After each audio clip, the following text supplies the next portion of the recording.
নমস্কার, বাংলা বলছি চ্যানেল থেকে বিপ্লব দাস বলছি। আমরা দেখতে পাচ্ছি যে গত প্রায় এক মাসের ওপর হরিয়ানা দিল্লি সীমান্তে সিংহুতে প্রায় হাজার হাজার চাষি কৃষি বিধির বিরুদ্ধে প্রতিবাদ জানিয়ে বিক্ষোভে অংশগ্রহণ করছেন। সারা ভারতবর্ষ থেকে বহু চাষিরা সেই বিক্ষোভে অংশ নিয়েছেন।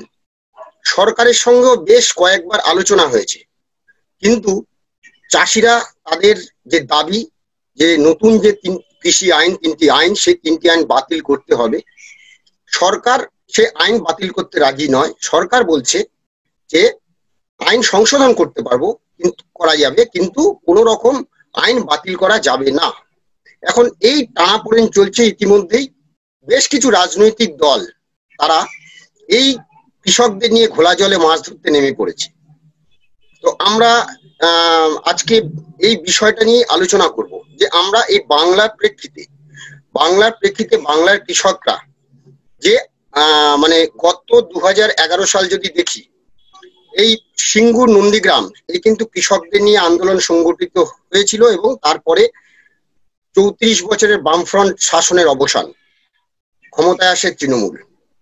গতকাল অর্থাৎ বুধবার দিন তৃণমূল সাংসদদের এক প্রতিনিধি দল তারা যান সিঙ্গুতে, বিক্ষোভরত চাষিদের সঙ্গে দেখা করেন এবং সেখান থেকে তারা মমতা বন্দ্যোপাধ্যায়কে আমন্ত্রণ জানিয়েছেন যে তাদের মঞ্চে আসার জন্য।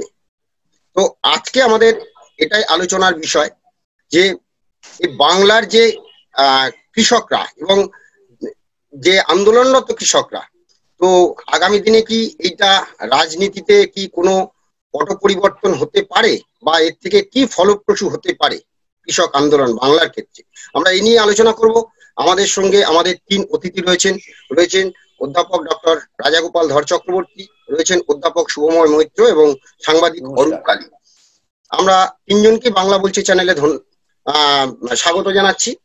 আমরা আলোচনা শুরুর আগে দর্শকদের উদ্দেশ্যে একটা কথা বলতে চাই যে আপনারা আমাদের এই বাংলা বলছি চ্যানেলের প্রত্যেক দিনই এখন থেকে নিয়মিতভাবেই পাবেন। সকাল 8টা থেকে আমরা বিভিন্ন বিষয় নিয়ে আলোচনা করব এবং আমাদের এই আলোচনা আপনারা কেমন লাগছে সেটা আমাদেরকে হোয়াটসঅ্যাপে জানাতে পারেন বা আমাদের যে মেসেজ বক্স আছে সেখানে জানান এবং চ্যানেলটা সাবস্ক্রাইব করুন।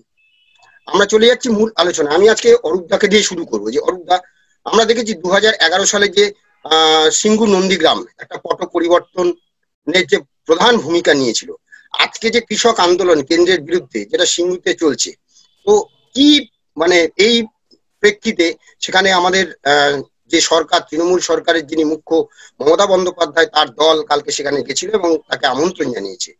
তো আগামী 2021 নির্বাচনে এই কৃষক আন্দোলন কি কোনো পটভূমিকা পরিবর্তন করতে পারবে বলে মনে হচ্ছে? বিপ্লব, প্রথমেই বলি, দেশ হোক বা রাজ্য, এখনকার দিনে রাজনীতি সময় কৃষকদের বাদ দিয়ে হবে। ভারতবর্ষের রাজনীতি কৃষক ব্যতী রেখে হবে না। তাদের এক একটি ভোট খুবই মূল্যবান এবং সব সরকারই কৃষকদের বন্ধু এই কথাটাই বারবার করে প্রমাণ করতে চায় বা তাদের পাশে দাঁড়ানোর চেষ্টা করে। তো আমরা যেহেতু আজ বাংলার প্রেক্ষিতে আলোচনা হচ্ছে, আমরা 2011 বা যেটা শুরু হয়েছিল 2005-6 সাল থেকেই সিঙ্গুর বা নন্দীগ্রামকে ঘিরে যে আন্দোলন এবং যেটা পরবর্তীকালে পুরোপুরি বামফ্রন্ট সরকারের বিরুদ্ধে একটা ঢেউ আসলে পড়ে এবং যার লাভ পায় তৃণমূল কংগ্রেস। তো তারপর আজকে তো 10টা বছর কেটে গেছে। এবার আমি একটু পেছন ফিরি। সত্যি বাংলায় কেমন আছে কৃষকরা? তুমি অ্যাজ সাচ যদি আমরা দেখি যে সিপিএম জামানার পর যে সিপিএম এর বুদ্ধবাবু একটা শিল্প করতে চেয়েছিলেন এবং শিল্প করতে গিয়েই যেটা মনে হয়েছিল কৃষকদের জমি চলে যাবে। কৃষকদের জমি চলে গেলে কোনো ক্ষতি ছিল না, কারণ কোনো শিল্প তো আকাশে হয় না বা পাতালেও হয় না, জমিতেই হয়। কিন্তু কোন জমি যাবে? বুদ্ধবাবুর জামানায় যেটা করা হয়েছিল 3 ফসলি বা 4 ফসলি জমি কেড়ে নেওয়া হয়েছিল এবং সেটা গায়ের জোরে করা হয়েছিল। 144 ধারা জারি করে বন্দুকের নলে গুলি ছুড়ে কোনো অন্তত শিল্প হতে পারে না। শিল্প তো শান্তির ওপর হয়, শিল্প তো আর গোলাগুলির জায়গায় হয় না। তো সেই জায়গায় তখন এই কৃষিকে কেন্দ্র করে বা সিঙ্গুরকে কেন্দ্র করে বা নন্দীগ্রামকে কেন্দ্র করে যেটা হয়েছিল, সিপিএম এর বিরুদ্ধে সব দল একজোট হয়ে গিয়েছিল এমনকি বামফ্রন্টের শরিকরাও আরএসপি বা ফরওয়ার্ড ব্লক বা সিপিআই বারে বারে সিপিএম এর এই নীতির সমালোচনা করেছিল। জোর করে জমি কেড়ে নেওয়ার যে চেষ্টা সেই সময় হয়েছিল তার সমালোচনা করেছিল, না শিল্পায়নের সমালোচনা নয়, সেই জোর করে জমি কাড়ার চেষ্টা। তো আমরা আগের সময় কি দেখেছিলাম, বুদ্ধবাবু একটা চেষ্টাটা করেছিল, বুদ্ধবাবুর এই চেষ্টার মধ্যে কিন্তু কোনো ক্ষেত ছিল না, কিন্তু জমি নেওয়ার প্রসেসে গোলমাল ছিল। শিল্প না করলে, কর্মসংস্থান না হলে কিছুই হবে না, মুখ থুবড়ে পড়বে অর্থনীতির। বুদ্ধবাবু সেই যে চেষ্টাটা করেছিলেন সেটাকে কুর্নিশ জানাতেই হয়, কিন্তু ওনার প্রসেসটা ভুল ছিল, যে পদ্ধতিটা ভুল ছিল, প্রশাসনিক গাফিলতি ছিল। এবার আমি জানি 10 বছর পর মমতা বন্দ্যোপাধ্যায় সেই অর্থে কেউ জানে না রাজা দাবা সুময় দেখেছে কিনা, আমি অন্তত প্রচুর কোনো কারখানা দিয়ে ধোঁয়া উঠতে দেখিনি। প্রচুর কারখানায় ধোঁয়া উঠছে, হয়তো হয়েছে, আমার নজরে পড়েনি, সেটাও হতে পারে, সেরকম আমার নজরে আসেনি, হয়তো ধোঁয়া ওঠেনি। ফলে ধোঁয়া যখন ওঠেনি তখন জমি নেওয়া হয়নি, ফলে তখন কৃষকদের জমি যাবে না, তখন একই এলাকা, ফলে কৃষকদের কোনো সেই অর্থে বলা যেতে পারে এই সরকারের বিরুদ্ধে কৃষকদের এখনো পর্যন্ত সেই রকম কোনো বিরুদ্ধতা নেই বা বিরুদ্ধাচরণ করছে না, কারণ কিছুতে নেই। কৃষক তখন কৃষকদের জমি যাবে বলে যে চাষি হচ্ছে, কিছু হচ্ছে না। এবার আসি মূল পয়েন্টে যে দুটো, একটা হচ্ছে এখানকার কৃষকরা কি সত্যি স্বস্তিতে আছে, এবং দ্বিতীয় হচ্ছে সিঙ্গুর এবং এটা কিনা রাজনীতি। সিঙ্গুরের দিকে যদি তাকাই, সিঙ্গুরে কি ছিল? সিঙ্গুরে বলা হয়েছিল তাদের জমি আগের চাষের অবস্থায় ফিরিয়ে দেওয়া যাবে। সত্যি কি চাষের অবস্থায় ফিরেছে বিপ্লব? সেটা কোশ্চেন মার্ক আছে। সিঙ্গুরে এখনকার যারা, আমি যতটুকু জানি, 2000 টাকা করে পায় যাদের জমি নেওয়া হয়েছিল, তার সঙ্গে রিফান্ড পায়, এবং কিছু কিছু ওখানকার যারা আন্দোলন করেছিলেন কিছু কিছু ছেলে চাকরি পেয়েছে রেলে, কেউ ফুরন ভিত্তিক চাকরি পেয়েছে কৃষি দপ্তরে।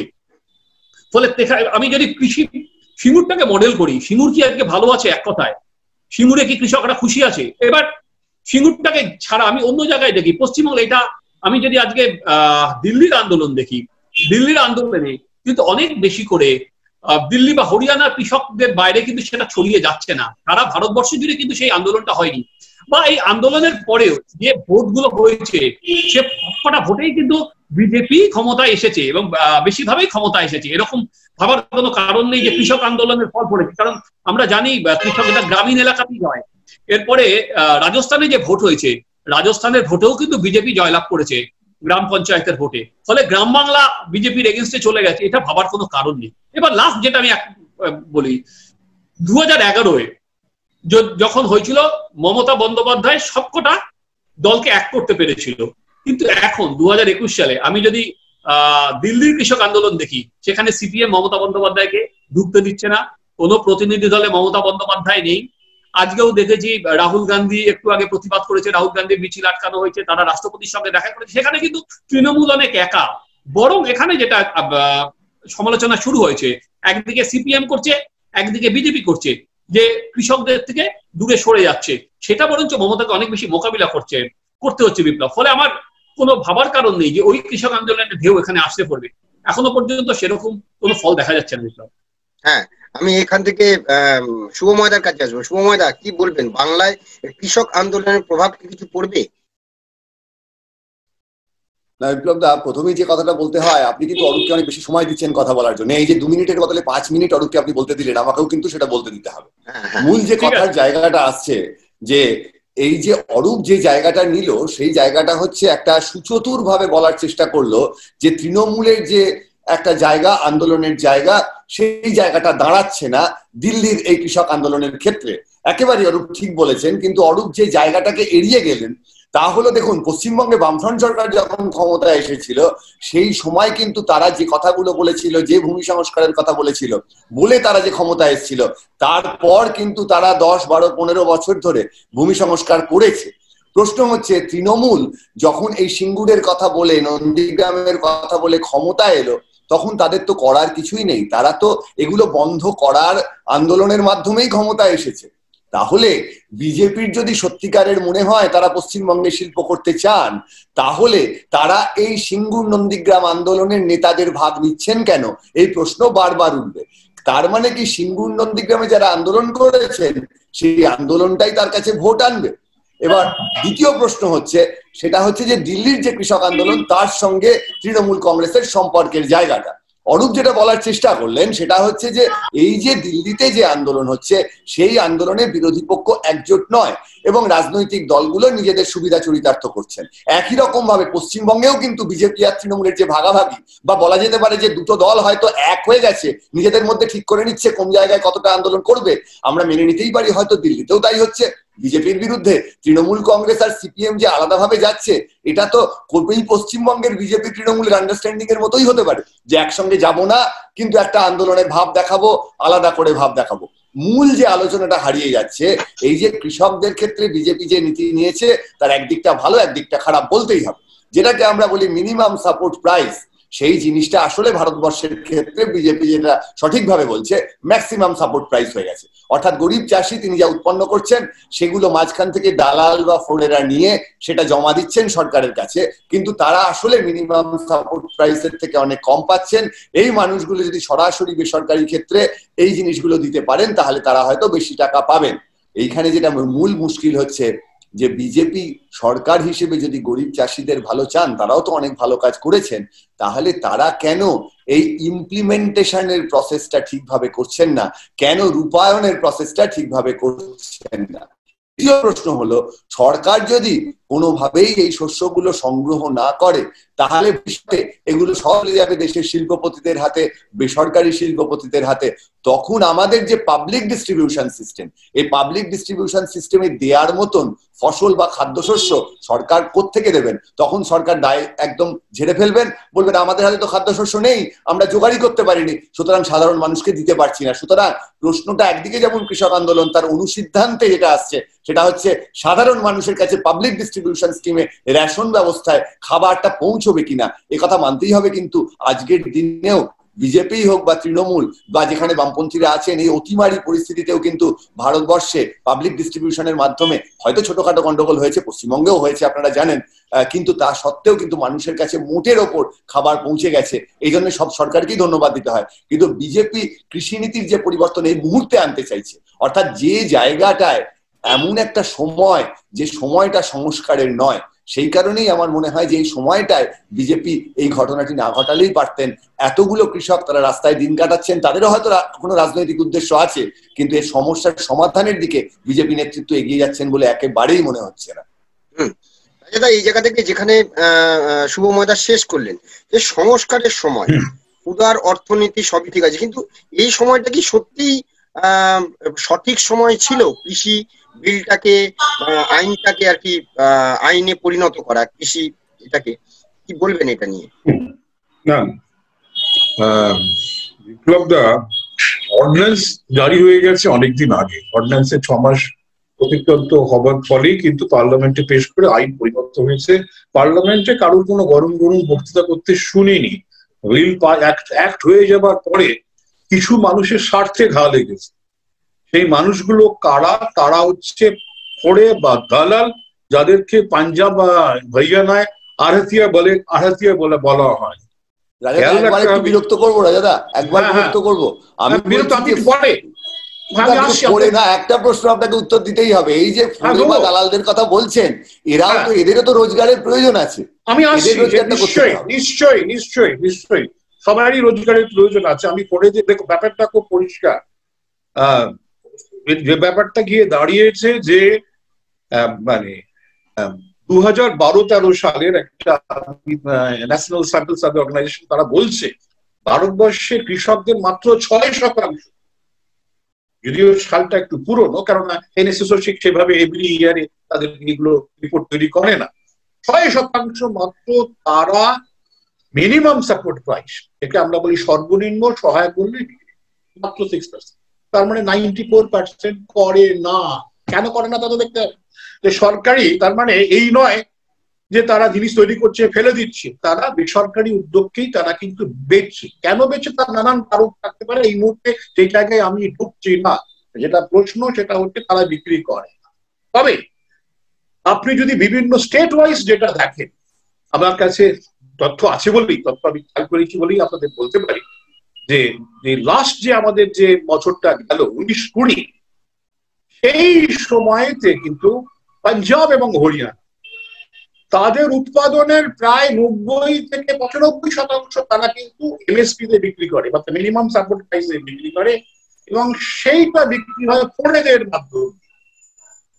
এটা পরিষ্কার হওয়া দরকার যে পাঞ্জাব হরিয়ানায় যারা জিনিস তৈরি হয়, ধান গম যে তৈরি হয়, ফোড়েদের মাধ্যম দিয়েই সেটা কিন্তু বিক্রি হয়, এবং সেখানে 28,000 লাইসেন্স ফোড়ে আছে, এবং প্রায় 8 থেকে 10 লক্ষ মানুষ এখানে রয়েছে, বহু মানুষ এবার নানান ভাবে আছে। এরা 2.5 থেকে কোথাও 3% পর্যন্ত কমিশন নেয়। কৃষক, বিত্তশীল কৃষক দেখা আমার ঝামেলা নেই, করে তুলে নিয়ে যাচ্ছে, আমাকে ক্যাশ পয়সা দিয়ে দিচ্ছে, এটা কৃষকদের একটা। ফোড়েরা যদি দেখে মানে বিশাল বিশাল টাকা তারা রোজগার করে।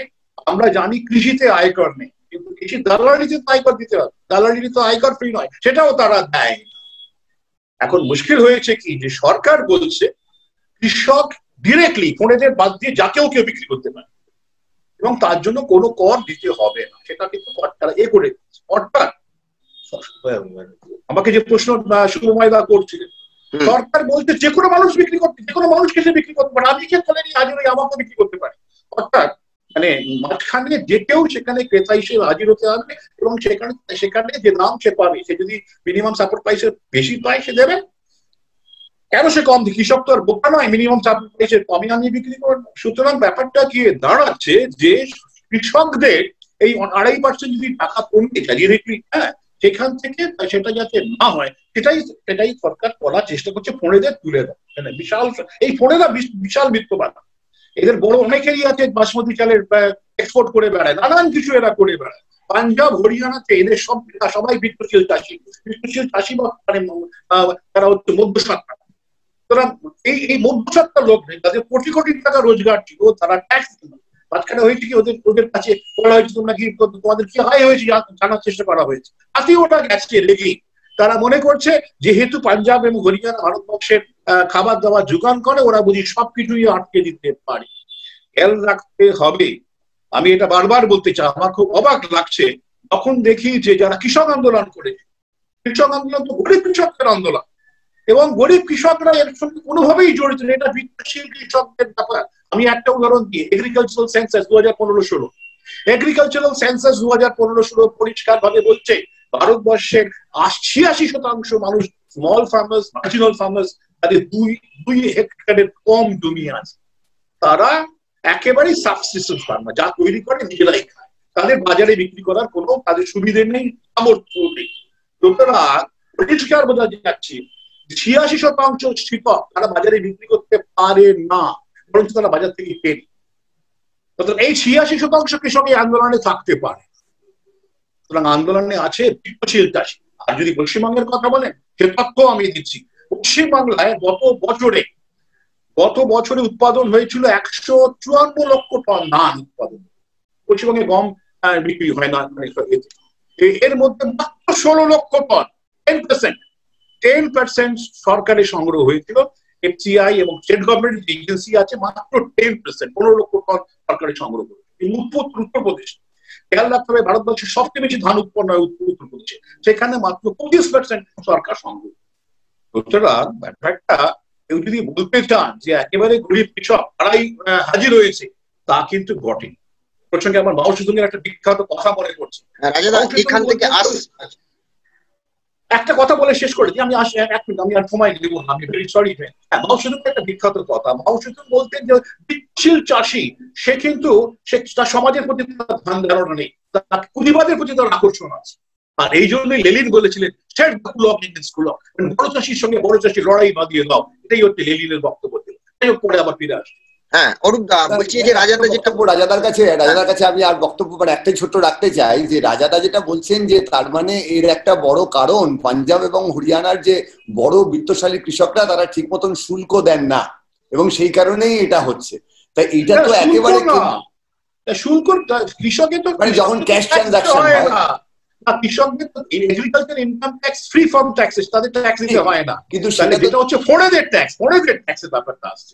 এই যে বিশাল ফোড়ে আছে, ফোড়েদের ট্যাক্স চাওয়া হচ্ছে বলেই তাদের রাগ, এবং ফোড়েদের বাতিল করা। আমরা যখন জমিদারি প্রথা বাতিল করতে চাইলাম পশ্চিমবঙ্গে, আমরা মিডলম্যানদের বাতিল করতে শুরু করলাম, কৃষকদের সংগঠন উত্তাল হয়ে উঠলো, আন্দোলন হয়ে উঠলো। পাঞ্জাবে যখন পড়ে তাড়ানো হচ্ছে, তারা গিয়ে হাজির হয়ে যাচ্ছে ট্রাক্টর করে। কোন গরিব চাষি ট্রাক্টর থাকে? রাজাদা এই জায়গা থেকে আমি আসছি অরূপদার কাছে। যেটা বলছিলাম রাজাদা, যেটা বলছে যে 86% কৃষক মানে এই আন্দোলনের হয়তো নেই, কিন্তু আমরাও দেখছি যারা আন্দোলনে আসছে সারা ভারতবর্ষ থেকে হয়তো চাষিরা এসছে, কিন্তু যারা এসেছে তাদের ক্ষেত্রে তাদের নিয়ে কিন্তু একটা প্রশ্ন চিহ্ন আছে। গরিব কৃষকরা সত্যি এই কৃষি আইনে কতটা উপকৃত হবে? বিপ্লব, আমি জিনিসটা একটু অন্যভাবে দেখি। এখনো পর্যন্ত বড়লোক কৃষক, গরিব কৃষক রাজাদা তার ক্লাসিফিকেশন করে দিয়েছে। আমি বারবারই বলছি যে পাঞ্জাব আর হরিয়ানার বাইরে এই আন্দোলনটা সেরকম দানা বাঁধছে না। এবং এই আমি যেটা বোঝানোর চেষ্টা করছি, এই আন্দোলনের পেছনে কারা মাথা আছে, যে কটা সংগঠন মাথা আছে সেই সবকটা সংগঠন হচ্ছে বামপন্থী নিয়ন্ত্রিত, যে সমস্ত ইউনিয়ন গুলো কাজ করছে। আমি ভেবেছিলাম শুভময় শুরু করবে যে কাশ্মীরে তো গণতন্ত্র ফিরে এসেছে, যে 370 ধারা তুলে দেওয়ার পর সবাই মিলে হৈ হৈ করে উঠেছিল, কাশ্মীর বোধহয় অন্য জায়গায় চলে যাচ্ছে, সেই সমস্ত। আমি ভেবেছিলাম শুভময় সেটা দিয়ে শুরু করবে। না, কাশ্মীরে তো গণতন্ত্র ফিরেছে, দেখো এত মানুষ ভোট দিচ্ছে, ভোটের আন্দোলনে যাচ্ছে। এখানে বোঝানোর চেষ্টা হচ্ছে যে গণতন্ত্র নেই, যেটা 472টা সংগঠন, 472টা, একটা দুটো নয়, কিন্তু 472টা কৃষক সংগঠন।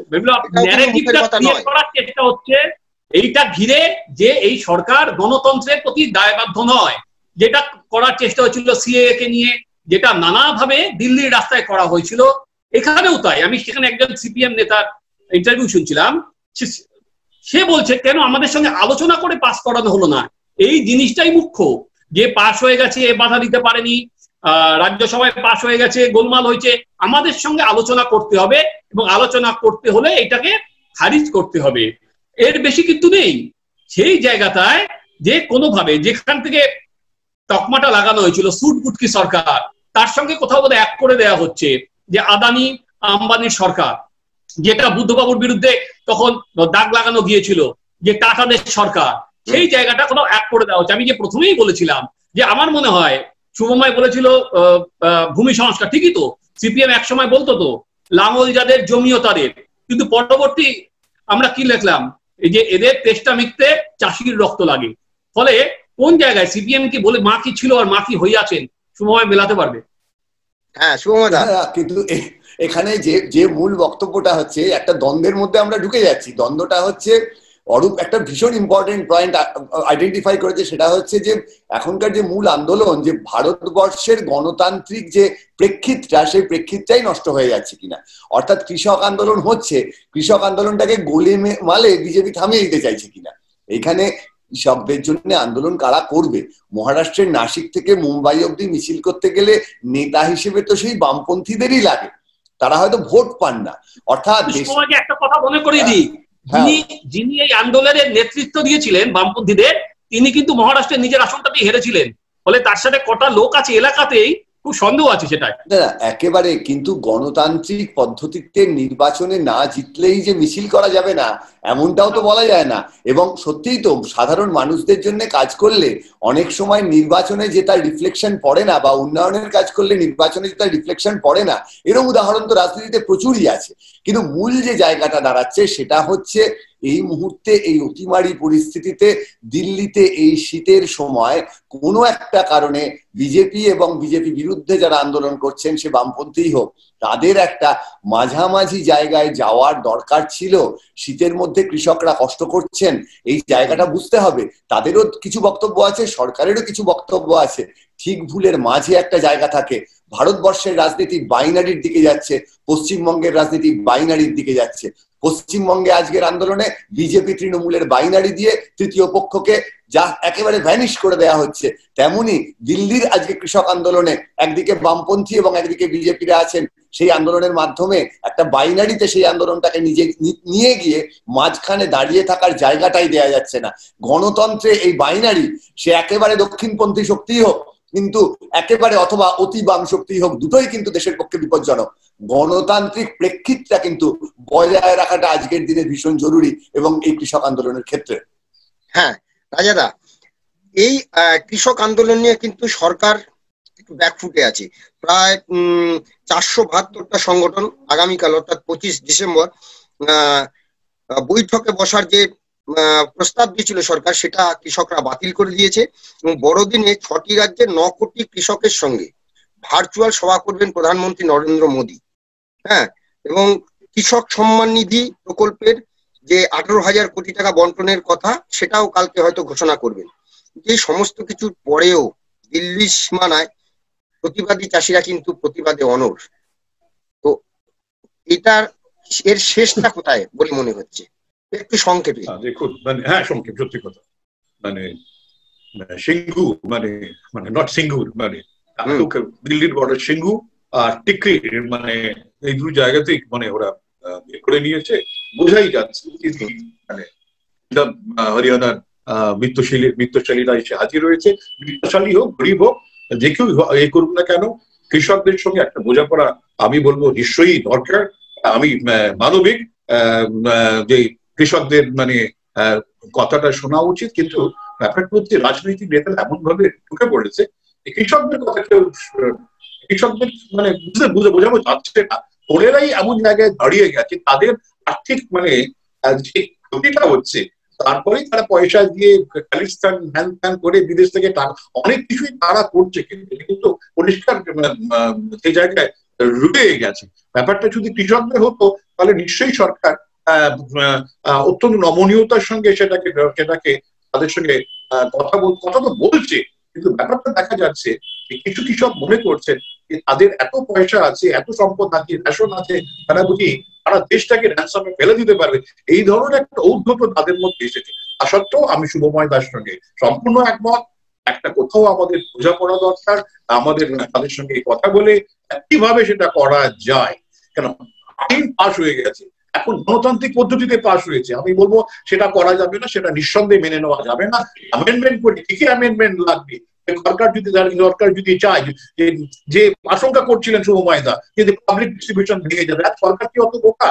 ভোটের উপর দাঁড়িয়ে থাকতে হয়। কোন সরকার বোকা আছে? পাবলিক ডিস্ট্রিবিউশন ভেঙে যাবে আর সরকার দাঁড়িয়ে থাকতে পাওয়া হয় না। আজকে সব সরকারি একে পপুলিস্ট মেজারে চলছে, এই পাবলিক ডিস্ট্রিবিউশন ভেঙে যাবে এই সরকার কারোর লক্ষ্য করতে পারে না।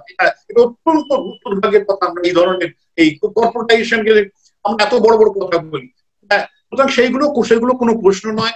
যদি কর্পোরেট সেক্টরে টাকা আসে আমাদের সুবিধা, হ্যাঁ, সরকার ভয় কর্পোরেট সেক্টর থেকে পেমেন্ট করবে, তার ক্যাশ পাবে না, এই নানান ধরনের ভয় ওদের আছে।